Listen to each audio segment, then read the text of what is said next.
Hi, my name is Jazz and welcome to the Listening Lounge. Today we are joined by Carly Sygrove and we are going to be discussing sudden sensorineural hearing loss. We are also going to be discussing her journey with hearing loss and how she has now changed her career to help others with hearing loss.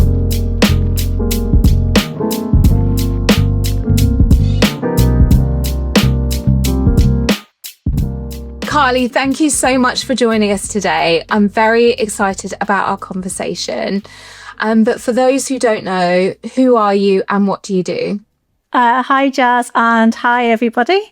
I'm Carly Sygrove. I'm a hearing loss coach, advocate, and writer. I'm originally from the UK. I grew up in Bridlington, which is like a seaside town in East Yorkshire. I'm currently living in a small Spanish village on the east coast of Spain with my partner. I used to be a teacher, so I taught early years education for 14 years. And I taught in Leicester, in Spain, in China, and in Thailand.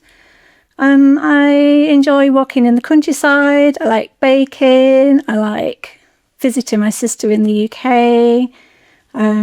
Going for bike rides, yoga. That's a bit about myself. Jess, thanks for having me. It's been really nice to come and talk to you. Thank you. So you were a teacher, but obviously you've changed your profession. Why was that? Oh, big question. How about we start from the beginning? So it was quite a long time ago when this whole shift started.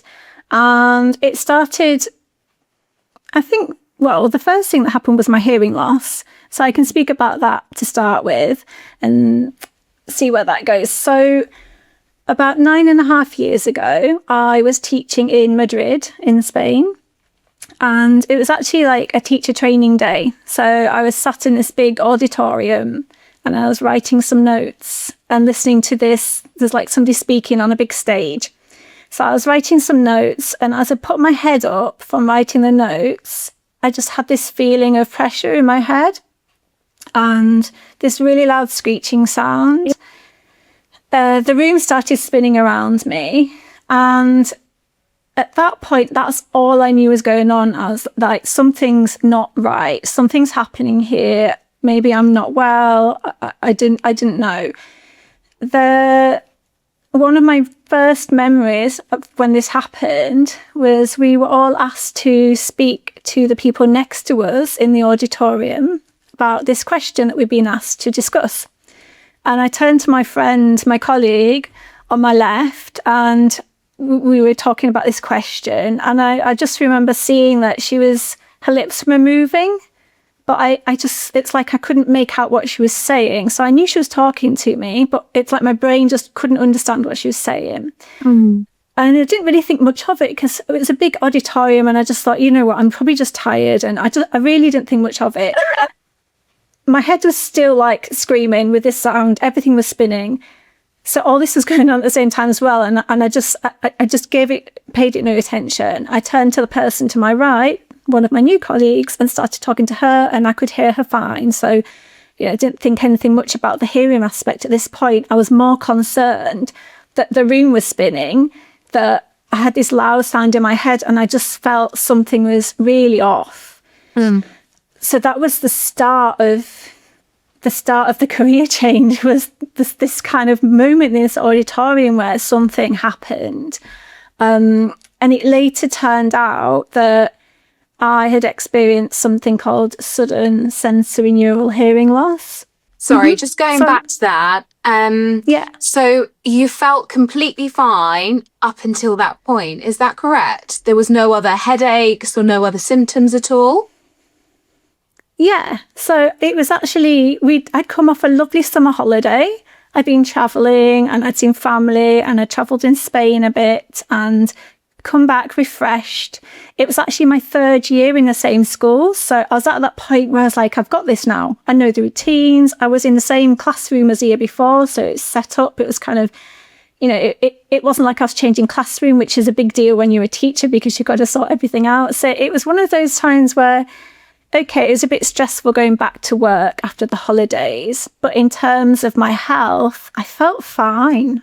The only thing I could say is maybe a little bit tired, but apart from that, that wasn't unusual for me. So apart from that, yeah, fine, no problem. Like, I didn't have a cold or anything. There was nothing else there. And going back to the auditorium, and you had these symptoms, you felt like the room was spinning, your hearing had changed. When did you realise that this was something more than just feeling maybe a little bit stressed or a little bit under the weather? So the same day, we had to so we were actually in a different school's auditorium. It's like a group of schools for this presentation. And then after lunchtime, we were then had to get back to our normal school to then keep setting the classroom up. And, you know, we were getting ready to meet the parents of the new class and all this kind of stuff. So when I got to my classroom that day, I had to lie down on the floor for quite some time. Okay. Because of the spinning. Up until then, I kind of like, I'm looking back and thinking, I don't actually know how I did it. I remember going to the toilet in the other school from the auditorium and just kind of like falling into the wall on my way there, just like kept on falling into the wall. Okay, so I also had this pressure in my ear as well, which came like at the same time. So that continued. And I was doing a lot of lying down because everything was spinning. So this was obviously an indication something wasn't quite right. But in terms of like understanding there was something wrong with my hearing, it wasn't immediate. So I was aware that for the first like day or two, I was aware I was struggling hearing. But because these other symptoms were so strong, because I was feeling like so bad with the noise and not sleeping, and then because of the noise that night and then the spinning, this all took my attention more than the fact that I was struggling to hear. I kept going to work I just kept on going to work for the next 2 or 3 days. So that involved getting an underground train and walking to work each day, which I was exhausted by the time I even got there, before I even got there. Like I said, I don't know how I did it. I think teachers need to listen to their bodies more. It's a whole different conversation, is talking about how teachers need to actually pay attention to when their health is not great. But I just kept on going. And I think it was about day 3, and I was on a metro train, and I was listening to a podcast, and I was like, I get really involved in podcasts. So I can switch off. I can really just switch off from the world. So I was listening to the podcast, and then was aware that there was some kind of public announcement. So I took out my earbud to listen, and I was like, why am I not hearing it? What's going on? And then I took out the right earbud, and I was like, oh, okay. And I listened to the announcement, and then put the left earbud in. I was like, why? Oh, there's something wrong with the earbud maybe, because then I couldn't hear what was coming through there. And this is the first time I'd actually isolated each ear in listening. And then I was playing around with my earbuds, and at that point I was like, oh, it's my ear that's not working. It's not the earbud. At which point I was a bit panicked, but still not, now looking back, still not sufficiently enough to go to the doctor, because still I was thinking, oh, it's just one of those things. It's probably just going to get better. And I just thought, I feel like I've had other health issues in the past, like weird and wonderful things. And I just thought, oh, it's just something that's going to get better. It's, one of those things that has happened to me. And I didn't give it too much thought. I didn't see a doctor until the 8th day. So day 8 after the day in the auditorium. And at this point, I said to her, I'm hearing nothing in my left ear. And this was all in Spanish because I live in Spain and I was still learning the language, but very clearly said, I am hearing nothing in his left ear, and told her what happened. Said I was feeling dizzy, that I've got this noise, and she looked in my ear, and she looked in both ears, and she said, "Oh, everything looks fine. Everything looks normal." And she said, "Oh, I can't see any inflammation or anything, but just in case, take some ibuprofen for a week, and here's some nasal spray in case there's some kind of, blockage or inflammation." And she said, "Come back within a week if things weren't any better." So I felt a bit better at that point. I thought, at least I've talked to a doctor. She doesn't seem that concerned. It's just ibuprofen. I'm not a big fan of taking medication, even ibuprofen, but I was like, okay, I'm going to do what she says. And, I took the ibuprofen like she said. I did the nasal spray religiously, thinking I'm going to feel better. This is great. Were you still getting the dizziness at this point, or had that subsided slightly? It was still there, but it was starting to subside. So it was getting a bit better at this point. The worst dizziness was the first 3 or 4 days after the time in the auditorium. But at this point, I think it was like kind of calming down. I think it was around the 2-week mark, maybe just a bit longer, that it continued, but it was definitely tapering. Okay. And so the doctor said to come back in a week if things hadn't got better, and you felt comfortable with that decision? Do you feel? Yeah, because she's a doctor, and it was a big thing for me to go and see a doctor. It meant that I was actually saying, "Oh, maybe there's a problem here," and it was quite brave of me to go and see her, because I'm not a fan of doctors anyway. Like I mentioned, I have had past medical issues, and I see a doctor when I'm ill and when I'm definitely ill. And it was a big thing. And also it was in another language and a different healthcare system. I didn't understand. I didn't have many dealings with the healthcare system at this point in Spain. So it was quite a big decision for many reasons. So yeah, I'd gone there. I'd communicated well. She had given me an examination. She told me her medical opinion. I'd taken her advice and I followed it to the dot. And I felt a bit more relaxed, a bit relieved that I'd seen her. And going up for the days following that, how were your symptoms? How were you feeling? The days following that, pretty much the same. Once I was aware of the hearing issue in my ear, it actually felt worse in a way, because every time I did mishear, I was more aware of it. I had no idea where anyone was calling me from at work. Noises were causing me discomfort. So I had a tap in my classroom, and as anyone turns the tap on to wash their hands or to mix some paint or something like that, the noise of the water splashing in the sink was excruciating.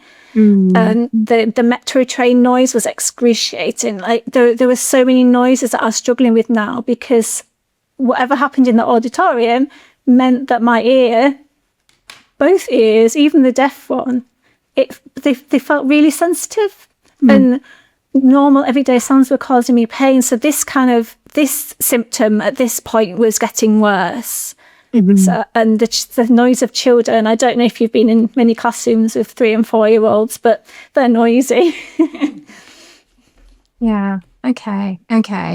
And what happened after that? So you obviously saw the doctor. Did you go back and see the doctor again? Yeah, I followed her advice. So after a week and nothing had changed, I got another appointment with her. So a week later, I think I made the appointment earlier so that I could get there in a week. So I made it probably a couple of days after seeing her, so that I knew in a week that I could go back. So I saw her in the next week, and nothing had helped. My hearing was the same. I still had the screeching sound in my head and the pressure, and now this sound sensitivity.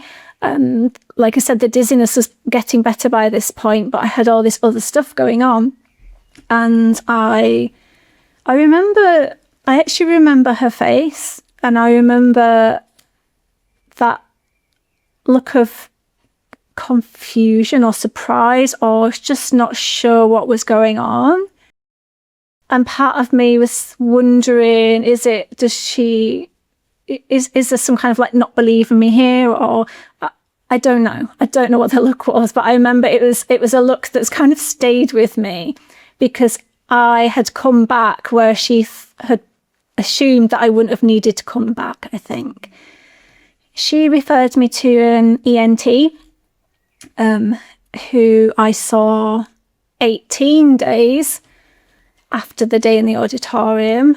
And I'm counting down the days because now I know the importance of time in this scenario, which I'm sure we talk about later.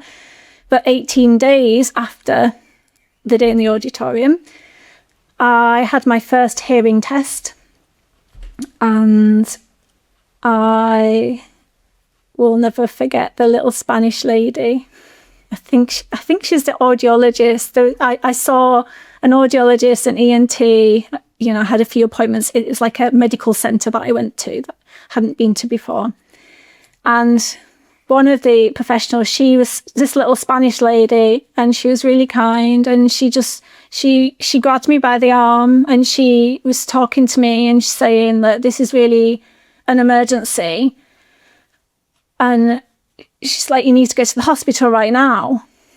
I'm like, well, what are you talking about? How can this be an emergency? This happened 18 days ago. Emergencies don't happen 18 days ago. And she had an envelope, and in the envelope she put in my audiogram, so my hearing test results, and gave me the envelope, and she told me which hospital to go to, which I'd never been to before either. And that was that. And this was a Friday, and I'd taken time off work. So I remember like calling my school and my partner, and everyone saying, I can't come back to work right now. I have to go to the hospital. And it felt surreal. And I was still thinking, maybe they just what's the big deal? Because there's no explanation there. It was like, this is an emergency. And yeah, I found the hospital on foot in the city. And yeah, I remember going into the ENT's office at the hospital and feeling absolute relief, because the lady turned around, the ENT, and she said to me, would you like me to speak in English?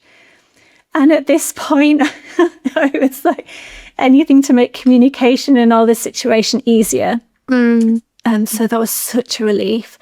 And she did such a simple hearing test. She did the tuning fork test. She put it in the middle of my head. She was asking me, where am I hearing the sound of the tuning fork and which side? She looked at my results, and on the spot, she diagnosed me with sudden sensorineural hearing loss. Had you heard about sudden sensorineural hearing loss before this happened to you at all? No. Mm-hmm. Why would I have? I'd never, my hearing was just always there. I had amazing hearing before this happened. It was one thing that I could count on. And my not knowing about this goes as far as the fact that one of the other doctors at the hospital, he spoke to me, and he was super sweet. He tried to speak in English to me as well, because he could see that I was in a bit of I probably looked quite fragile and weak at this point, because I didn't know what was going on. But he was so sweet, and he said, you have sudden hearing loss. And I said, yeah, I lost my hearing suddenly. And he went, no, it's, and he was saying, no, this is a diagnosis. This is actually your diagnosis. It's not, I'm not saying you've lost it. This is actually the term for it. And I was like, okay, yeah, this is what I have. And I had never heard of it. And how did you feel in that moment when the ENT specialist told you that you had a sudden sensorineural hearing loss? I think it was like when I saw the doctor, it was nice just to to have a word for this, for whatever was going on. It was good to have the diagnosis. Mm-hmm. And how did you feel about the first doctor that saw you? In that moment, did you feel like there was medical negligence? Did you feel that, why wasn't I seen to this first? Why wasn't I taken seriously? Did you have any thoughts like that at all? At the point of diagnosis, no, because she's a GP, and you get, I don't know, I didn't have any feelings like that. I think because at that point I didn't know the importance of time frames. I didn't know what was going to happen next.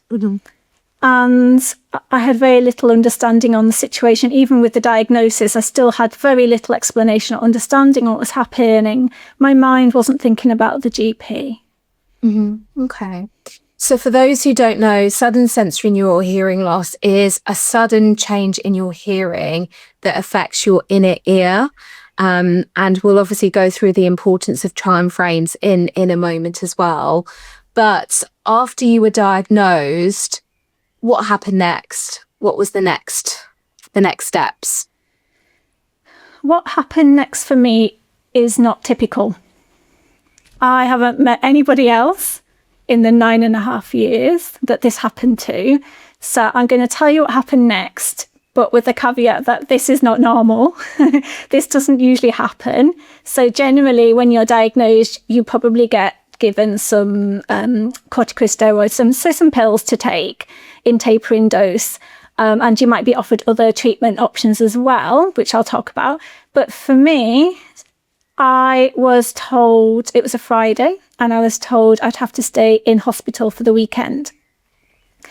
And at that point, the doctors got straight to work. And I remember being in this small room with some people who I got to know because I was in there for quite a long time. And I was hooked up to both arms, had like various needles in. I had some kind of big glass bottles of anti-inflammatory medication that was being given to me intravenously. They gave me some antiviral, some antibiotics, all sorts of things. And that was immediate. So as soon as I was told you're staying in hospital, I was taken straight to this room and they started giving me drugs. And I was not there just for the weekend. I was kept in a ward for the weekend with lots and lots of other people. By the time we got to Monday, I was then taken to a room that I shared just with one other person and was told that I would need to stay in longer because nothing had changed. And I was hooked up to intravenous corticosteroid medication, which wasn't very pleasant, and was there for a week. I was there till the end of the week having this medication. And I think when I was in that room, I think they continued with the antiviral medication for a bit longer as well. And nothing changed. I was there for the week. By the end of the week, I had a doctor come and see me and say, look, we've got one more thing we can try. We can try doing the intratympanic injection in the ear. So this is an injection of a steroid solution that makes its way to the inner ear. And I said, well, try anything, of course, try whatever you can do. So I had one of these injections in the hospital. And the first one was quite scary.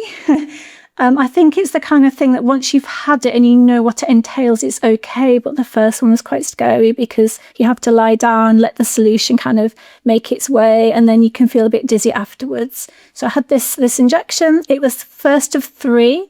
I had 2 more over the next weeks. At the end of the week, my hearing tests had no change. In fact, they seemed to be a little bit worse, but I don't know, there wasn't a lot in it. So there's no positive change. And I was sent home with a tapering dose of steroid medication, so pills, to continue that treatment and have the injections as well each week for a couple of weeks. And again, after having that treatment, again, there was no change in the hearing? No, that was it. nothing. Okay. And what do you think we can do as medical professionals, someone that has obviously been through this hearing loss? What can we do to spread the word about the importance of, if you feel that your hearing has changed, go and get it checked as soon as you possibly can? What can we do to help spread the message? I think it needs to be talked about more. So what we're doing, just speaking about it, talking about the fact that this can happen. This is a thing.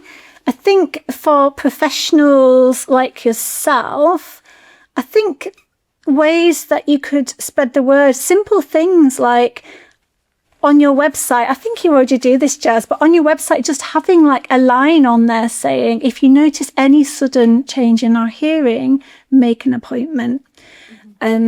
Also, maybe on your correspondence, again, having a line, maybe if you have a standard email template, have a line on there just saying, just some kind of awareness statement. So any sudden change, get it checked as soon as possible, because it's so important. I think in terms of, also, can I talk about my book?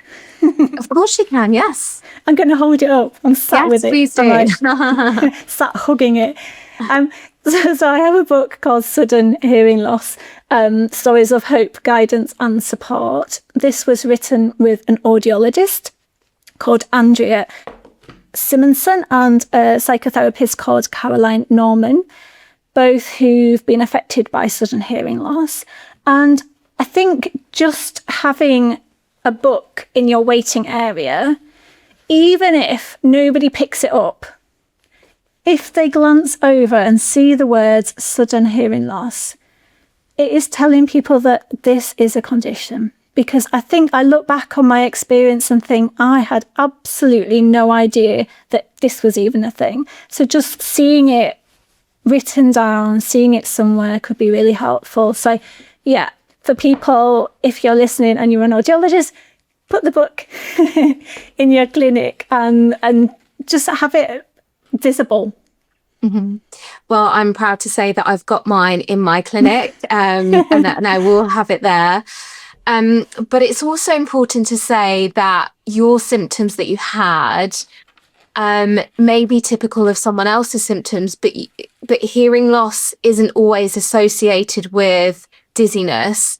Some people can get the dizziness afterwards, maybe a little bit before. They may have other symptoms of headaches and so on as well. But if there is any change in your hearing, to get that, even if you're just needing advice, to just reach out to a medical professional. So in terms of the time frames, what would you advise someone to get? How quickly would you advise that they need to get checked? Well, I'm not the audiologist, but it's really as soon as possible, within the first 24 to 48 hours, see a professional, start medication if you need it. It might be, you might have a sudden hearing loss and it might not be a sensorineural, so it might be a conductive. It might be just something blocking your ear, like some wax or something else, that can have a different treatment that might be more successful. But in terms of sudden sensorineural hearing loss, the sooner that you start the medication, the better. So within those first 24 to 48 hours. And there's like, we talk a lot about the window. So there's the window of getting the medication, but then, and there's also this window of up to 2 weeks for the steroid medication to be effective. So ideally within those first 24, 48 hours, but after 2 weeks, basically, I was told after 2 weeks, it's hit or miss whether the medication could work. But then the problem with sudden hearing loss is some people, even if they do have immediate medical attention, they do receive that treatment immediately, it doesn't always work. So there's this, it's difficult to get your head around as a patient or somebody going through this, because for me, I will always have that what if thought, what if I did get treatment immediately?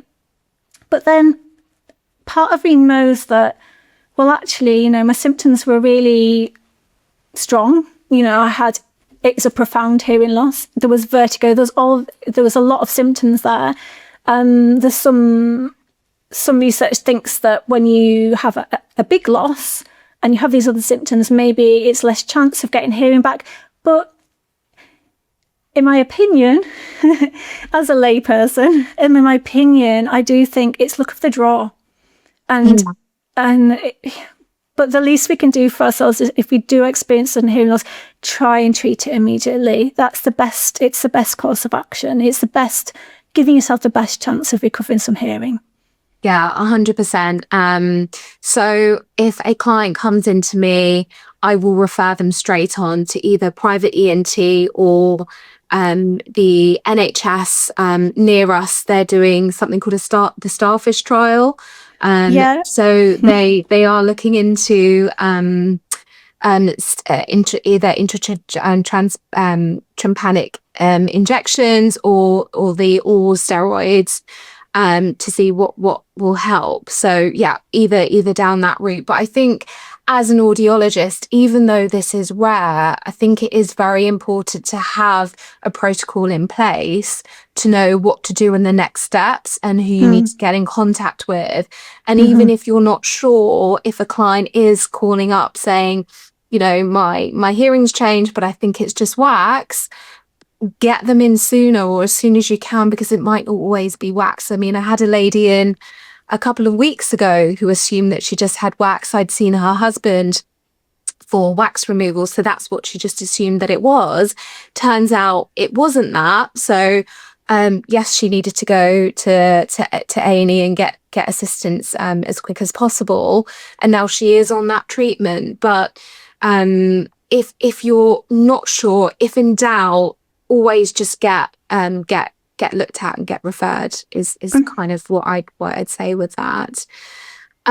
So you had the treatment and it didn't work for yourself. What happened next? So you actually wear a cochlear implant?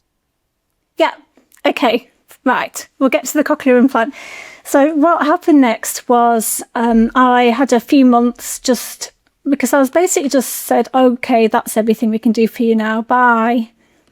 And all of a sudden... Actually, before we go on to that, how did you find that care? Because you have been seen by one person, the next person. Well, obviously, as a medical professional, we want to do our best for you. But in terms of the emotional support, how did you feel? Did you feel that there was emotional support for you, or do you think there was a lack of that? I think when I got to the hospital, they were on, it was like all action stations. It's like, right, let's throw everything we can at this. I don't necessarily feel like I was treated very much as a human, but at that point, I'm not sure I was thinking so much of myself like that. It was more, let's throw everything at this. So at that point, I was kind of in their mindset. I think we're all very much like, let's just do what we can here. Let's see. And I felt that. And that's the feeling I had as well. So it was, let's just see what we can do, what might help, and try that. So let's try everything. So that was the beginning bit. I think the feelings and the care. So there was no talk about how I was feeling at any point, apart from one ENT in the hospital. And this happened, it was like in a follow-up. I had a follow-up with them like a month later or something. And he was a really great guy. I'd never met him before. And he said, I remember him saying, we were talking about the tinnitus, and he said, but how are you doing? And then I said, well, not great. And I didn't really know how to answer him because I didn't really know what to say to him. I hadn't been asked that question, and I hadn't really taken time to think about the answer to that question, if I'm honest. I hadn't really thought, how am I feeling? So the treatment was very much, this is just somebody who needs lots of drugs, let's see what will work. And there was this one question that kind of stumped me. I don't feel like I was given any kind of emotional support at any point, particularly when I was told, I think I was told give it 3 months or something, but it's unlikely you're going to get any hearing back. And then to kind of continue this and answer your other question, I actually got a second opinion about 3 months later. I came to London and I saw somebody on Harley Street who was very matter of fact and did lots of different tests. And he told me there's very little chance you will ever get hearing back in that ear. Like, just forget thinking about it. Like, that's it. And I do look back on that and think, although it was brutal, and it was, and I don't think anyone should be spoken to like that. I remember my partner and me discussing this afterwards, and like the way he'd spoken to me. But at the same time, that's what made me realise, and it's like something clicked when he said that. I was like, oh, this is it. Okay, right.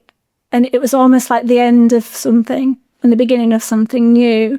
And I have this, I just sobbed. I got out of that. I kind of held it together through the whole appointment. I had bloods tested, I did balance tests, I did so many things and consultations, and got through these hours of testing. I got outside, and it was just after Christmas in London. It was freezing, and I got outside and I was shaking with cold, and I remember just sobbing, because it was like finally I'd got the second opinion, and it hit home. This is it. I think as medical professionals, we do need to do better with that, because having normal hearing and then losing your hearing, you're basically grieving a life that you had before.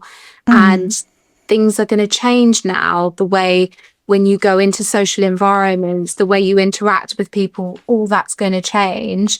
And I think more awareness needs to be put on that for medical professionals to allow support and referrals onward if needed, so that support can be given to someone. Definitely. It was a couple of months after my hearing loss, and can I speak about my blog a little bit, because it really helped me? Please do. Yeah, please. So I was struggling, and I was walking around Madrid with my partner, and he was just like, have you ever thought about writing a blog? Just out of the blue, he came out with it, and I was like, no.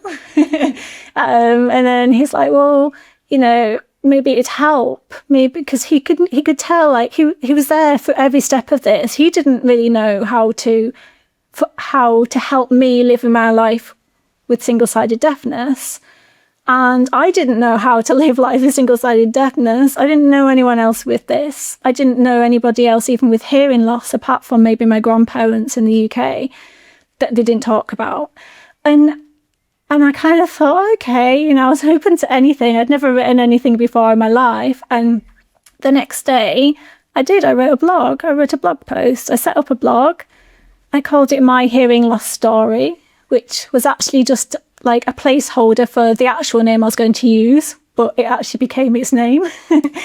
And writing that first blog, it's only like a paragraph, but I felt so much relief. It was like, it's like so after that blog, I wrote one every day for quite a while, and what I was doing was backtracking right back to the beginning.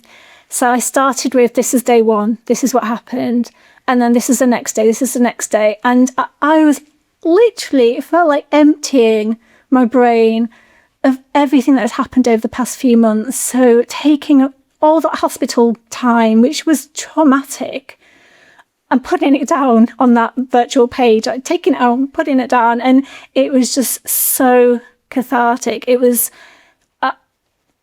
I just think it's like I found my therapy.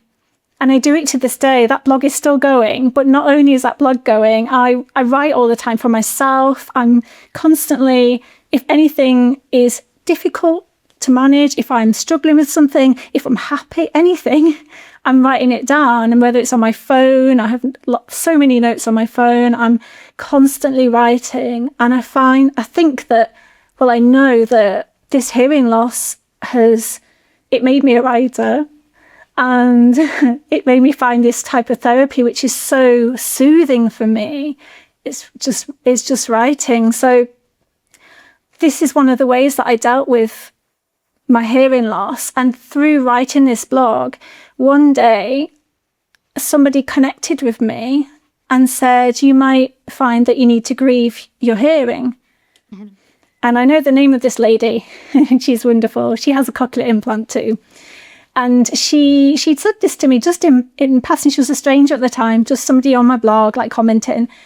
And that was another moment that was really important for me, because I thought, do you know what? This is what's happening. I'm grieving it. This is why I'm so sad. I'm so lost. I was so angry at my body. I was so like, how could you do this to me?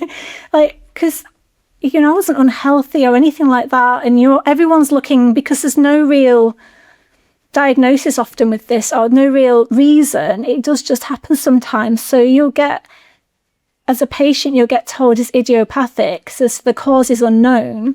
So you're kind of there living with this condition that there's no cure for, but you don't know why it happened.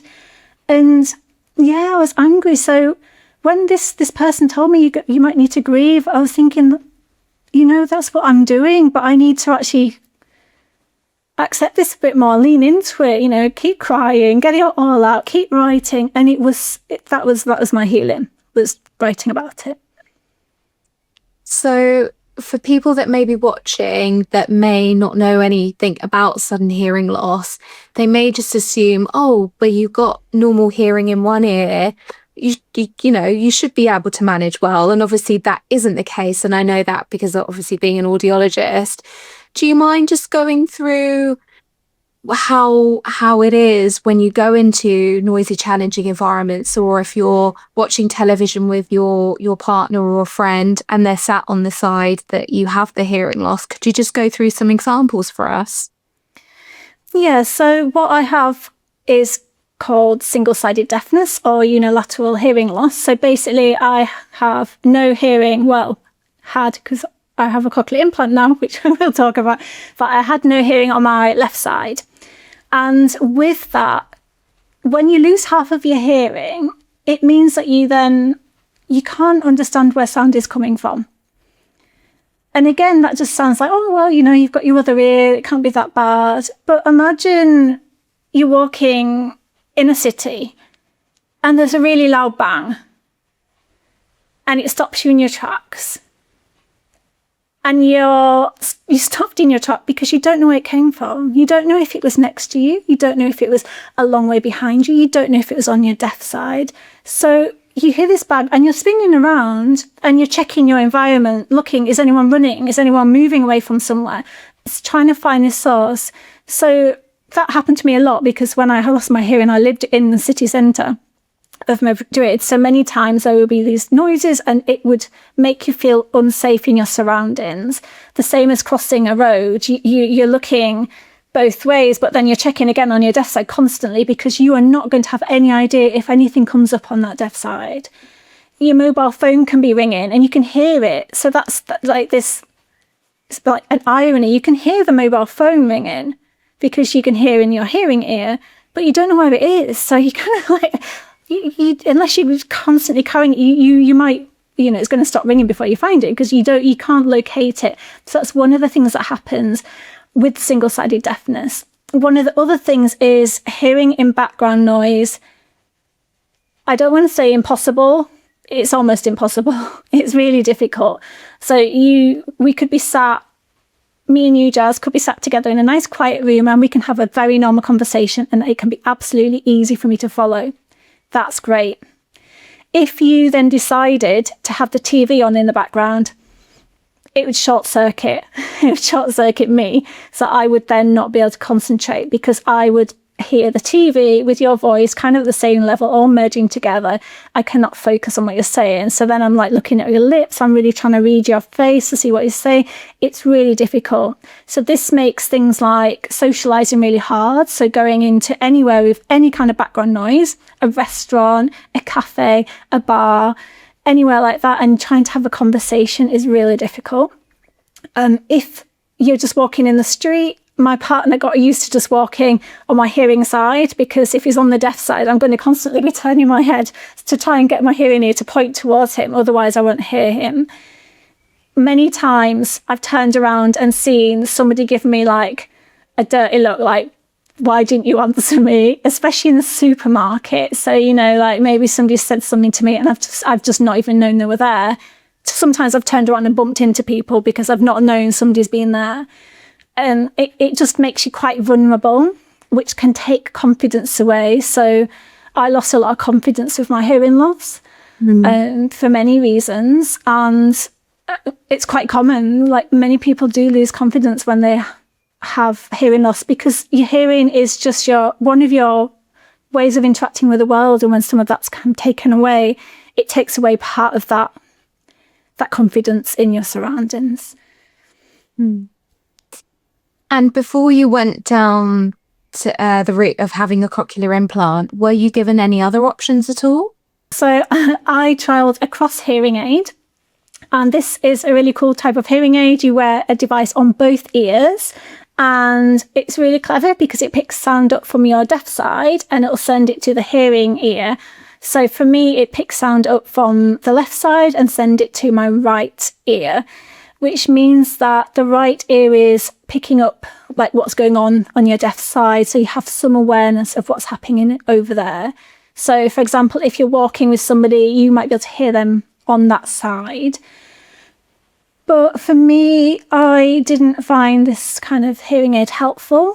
I do just want to say this was about 9 years ago now. Technology's come on a long way. I always encourage people to try whatever hearing device you're offered, because different things work for different people. This type of device didn't work for me. I felt that my hearing ear was overwhelmed and it wasn't clear. Like I look back and wonder about the way it was fitted. I have lots of questions now, but at the time I didn't know what the questions were to ask. And now I look back and think, I wonder, I have a few grey areas around it, but for me it didn't work anyway. And that was early on. And then for over 8 years, I lived with unaided single-sided deafness because I was told there was nothing else they could do. In about a year and a half ago, so basically, I'm a bit of a geek when it comes to hearing tech, and I was reading about cochlear implants. I had a friend many years ago, when I lived in the UK a long, long time ago, who got a cochlear implant and was one of the first people in the area to ever have one. So I knew about cochlear implants. So I'd read lots of people. I connected with lots of people with cochlear implants for single-sided deafness, because I knew in Germany it'd been fitting people with single-sided deafness with cochlear implants for many, many years. I talked about this with every single ENT that I ever met. Which is quite a few, because I moved 2 or 3 times in Spain. So every time I got a new doctor's, I'd then say, I've got hearing loss. I'd go and meet a new ENT and ask about the situation. And each time I'd say, is this an option yet? And finally, on this last move, when I actually didn't even ask that. I played a little bit like innocent. So when I had my hearing test the first time in the new hospital where I live now, I just turned around and said, so is there nothing you can do for, my deaf ear? And he looked at me like really shocked, because I'd been living with it for 8 years, and was like, well, you're deaf in that ear, there's no hearing. And then I kind of just looked at him, and then you could see his kind of thought process. And then he's like, cochlear implant, at which point I was so excited. I could feel like my insides just jumping around. And I was like, oh, really? Oh, that sounds interesting. And he, at that point, got me a referral to a hospital in our nearest city, which is Valencia. And then it kind of all stemmed from there. So I had lots more tests to see if I was a candidate. Many, many tests. And yeah, so about a year and a half ago, I got my cochlear implant. Here it is for people who are watching, if you see it. It comes off like this, sticks on my head with a magnet. And you might have seen, I think a lot of people like on social media have the behind the ear cochlear implants. So they have the kind of look like this, a bit like a hearing aid with a little circle here. Mine is an off ear. So everything's in one device, one unit. And I love it. I'm a huge advocate for cochlear implants for single-sided deafness. I will say in the UK, it's currently not generally offered on the NHS for adults with single-sided deafness. I really hope that will change soon, because that was the same situation in Spain a few years ago. So I do hope it will change soon. I'll also say it's not for everyone. It is not easy having a cochlear implant, especially in the beginning. I have worked and worked and worked and worked to be able to hear again. So when you are fitted with the cochlear implant, it's a different way of hearing. Basically, you are hearing mechanically, because instead of naturally hearing, you have these electrodes in your inner ear where the sound is basically picked up from here, sent to these electrodes, and you're hearing through these instead of your natural way of hearing.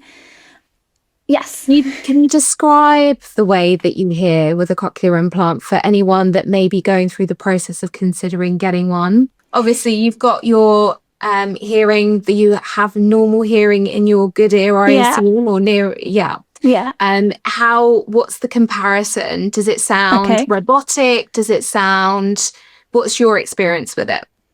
Okay. Yeah. So in the beginning, when I was first activated, so when they first switch you on, it sounded like, for me, basically every noise was a little beep. Okay. So maybe you close a door, it's a beep, beep. You say hello, beep, beep.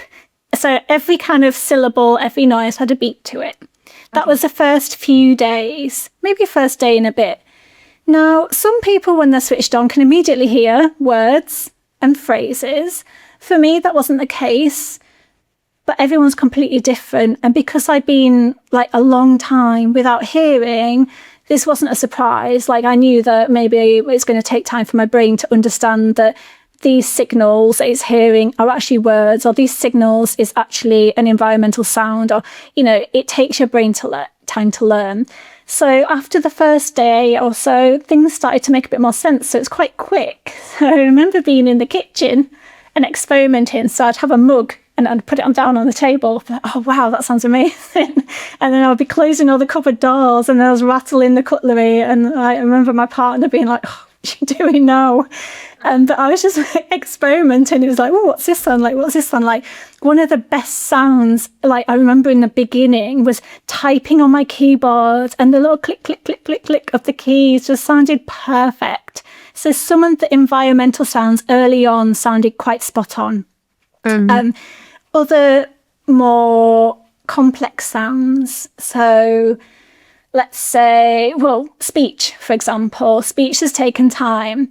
And in the beginning, listening, and when I was really focusing to hear what I was hearing just from this ear, everyone was a robotic. I described it in the beginning as it's like aliens on helium under lots of mattresses, because it's really muffled. So it's like, it was really high-pitched, weird sounding, and it was like, what have people done to these aliens under all these mattresses? It sounded strange. But I knew this could be the case. I was very well prepared. I'd done so much reading on this. So I knew, okay, well, I'm hearing something. This is great. I was happy. I knew that the brain can adapt. So every day I would be streaming. So you can stream from your phone or a device directly to your implant. So you're not hearing it in your hearing ear. You can just hear it in the implanted side. And there's lots of games that you can do for listening for differences in words. You can, once you've got a few words, then you can start doing things like I started watching, I'm addicted to TED Talks, I still am, TED Talks with captions. So I was using captions at the beginning, but just kind of like getting used to just focusing on speech. So just training your brain when it's hearing this word, oh, it's this word. And gradually the brain just started to make sense of everything, which I'm saying it now and it's like, wow, because I came from absolutely nothing on this side to, like, I've got a really good speech understanding on that side now. I can understand speech. And I think there was an old way of thinking, and I'm saying old and it might be controversial, but I'm quite happy for you to share my opinion here. There's this way of thinking, and that when you are single-sided deaf and you have a cochlear implant, you will hear in two different ways. Yes, technically you do. You have natural hearing on one side and, let's say, robotic hearing on the other side. Mechanical. But in the beginning, yeah, it might feel like you're hearing two different ways. But now I'm 1.5 years into this, I don't even think about it most of the time, because there's this, I was reading about this the other day, it's called blending, where your brain just takes all the signals and it makes them whole. So the actual result, like, I still feel like I'm getting, like, it's improving. So even at this point, I still feel like it's improving. But generally, my whole, like, the end result here is this fuller way of hearing. So I take it off, and I don't even like doing that because I don't want to talk, because my voice sounds really quiet and weak, and like it gives me more volume, it gives me more fullness, I can understand where sound is coming from nearly most times now. So that's taken a bit of time, but I'm actually understanding, oh, there's a bird over there. I look and it's there. I mean, if anyone's lived with single-sided deafness before, like, that is so special. So just, a car door closes and I'll turn, and if it's there, it's like, yes. You know, it's so amazing to have that skill again, and it does make you feel more comfortable. And I think one important thing to mention is I was always, one of the reasons I got the cochlear implant was to just feel, I don't know if there's like not a cheesy way of putting this, like whole. And it's done that. Like I feel more balanced. It's like my brain feels happier. Yeah. No, I understand that. Yeah. So now you've changed your career to helping others. Do you mind just going into a little bit about that and what you do and how you help other people? Yeah. So about 4 or 5 years ago, I ended my teaching career. So I taught for 14 years, and I ended it to retrain as a coach.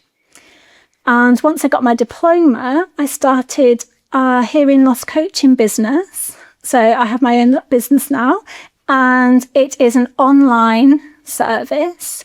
And I basically support people who have hearing loss, and it's with the things that come with hearing loss that aren't often dealt with in the clinic. So it's that living part of living with hearing loss. So managing those real life situations. So I'm helping to answer those questions like, how do I do my job to the best of my ability with hearing loss? How do I deal with this new diagnosis? You know, how do I speak to my loved ones about what I'm going through and what do I need from them without sounding like I'm nagging them or being a pain? You know, figuring out how to advocate for yourself, figuring out how to, I have a lot of people who come to me and say, like, they feel less than themselves, or they don't feel how they used to before their hearing loss diagnosis. And that breaks my heart, because I had that too. And I think, if anything, I feel happier with myself now, but it took so long to get here and there wasn't any help. So I'm there now offering that support that I really wish I'd had back in the day, because it's really hard. I think it's a massive thing to lose any amount of hearing. You know, I see so many people, and many of them will come to me and say, oh, it's just a mild loss. And I'm like, it's still a hearing loss. And people telling you it's mild, it's not about like that clinical level. It's how is it affecting you? That's what's important. So again, that really upsets me when I hear people trying to justify. I'm like, no. If it's affecting the way that you live and your confidence or, your sense of identity, then it's so important to work on it. So as you can tell, I'm really passionate about this. And I feel like there's this gap. And I'm really hoping that I'm filling that gap a little bit, that gap between the clinical care and the actual going out in the big wide world and living with hearing loss. So we've had a few people on the podcast already, and we are trying to discuss about the stigma against hearing aids. Do you think that exists with cochlear implants as well? Definitely. I think there's definitely that stigma because you are wearing something that is often visible, maybe behind your ear or on your head like me. I've been lucky in a way that people haven't really asked questions, but at the same time, I also encourage questions because I show my cochlear implant off. It's there. It's, I'm It looks proud amazing, of it. by the way. Thank you. I will talk about how I decorate it in a minute. Yeah. But I do think there's a stigma because I think it just comes from people, firstly, just not having an understanding of how it feels to live with hearing loss. Because really, if I'm absolutely honest, before I lost my hearing, I wouldn't be bothered about, I wouldn't be against hearing aids or anything, but I just wouldn't be thinking about it. I might be a little bit interested, but it just wouldn't be on my agenda. So I think a lot of it is just the fact that people just don't really, if they've not got that experience, they don't understand what it's like to live with hearing loss. They don't understand implications of hearing loss, like that feeling of isolation, loss of confidence, these feelings that come with it, and the importance of actually treating it, because there's so many studies out there saying it's really important to treat your hearing loss for many reasons. So I think it comes from just a lack of understanding, a lack of awareness. But I do think there is stigma there because it's something different, and sometimes society doesn't favour people or things or any kind of device that is different. Now, I definitely challenge this. If you can in any way make your life better, why wouldn't you? My hearing device makes my life so much better. I love it. Of course I'm going to get it.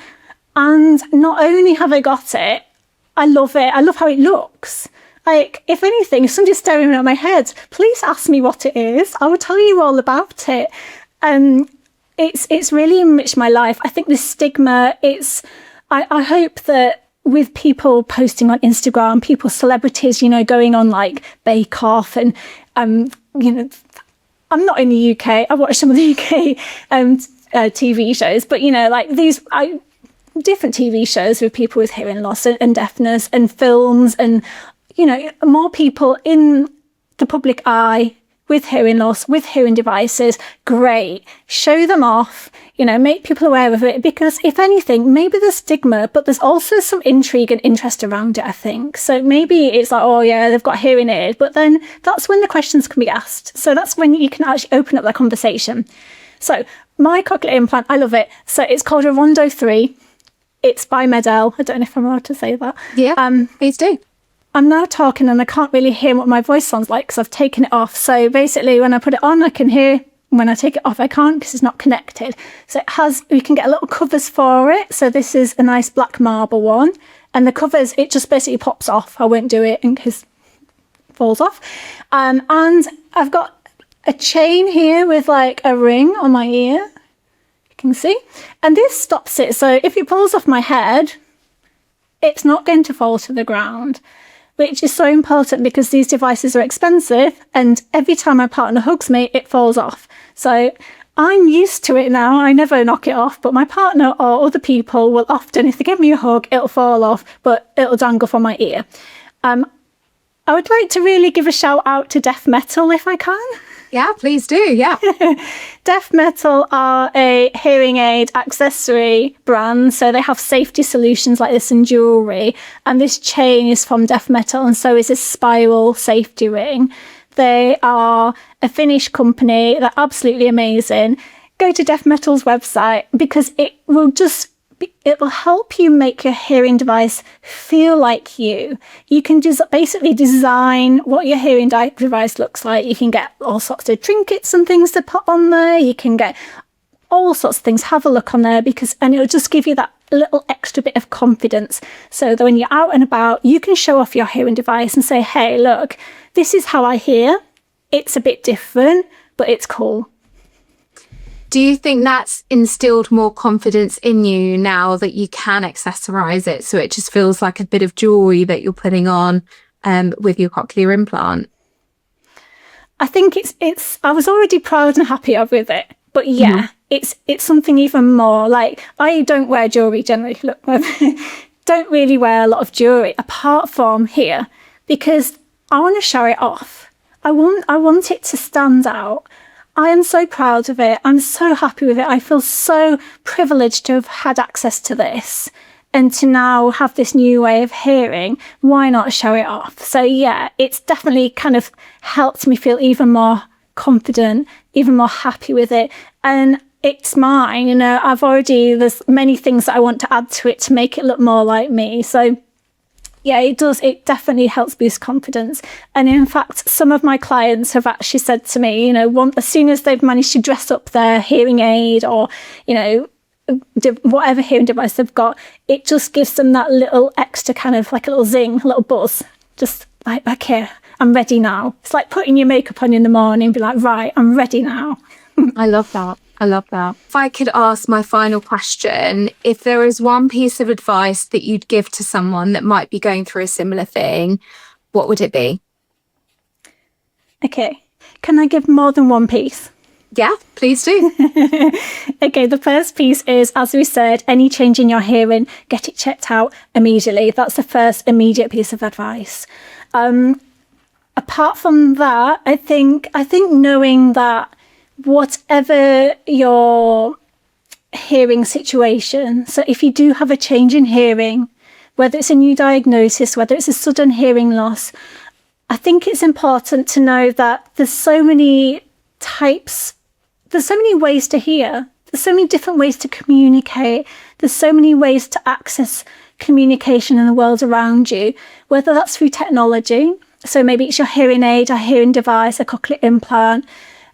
Maybe it's learning new skills. Maybe it's learning to lip read. I know myself, I'm now focused on people's faces more. I'm focused on people's lips.